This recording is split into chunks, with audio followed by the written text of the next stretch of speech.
Welcome, today in front of me CUBOT Note 9 and I'll show you the loudest speaker level of this device. So I'll do this with the help of the decibel meter, and now I'll set here the maximum mode. This mode means that when the decibel meter reaches the highest volume of our device speaker, then this value on the display will change.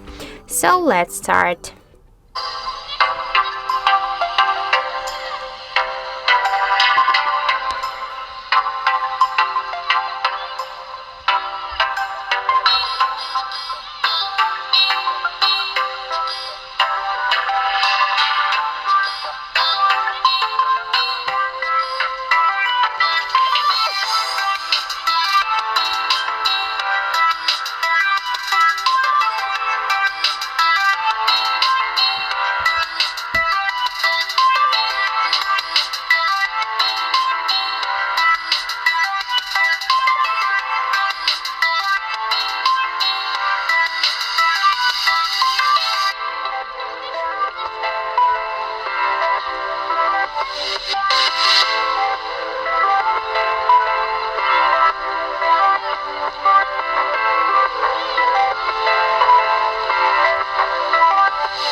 So as we can see, our device reached 115 decibels.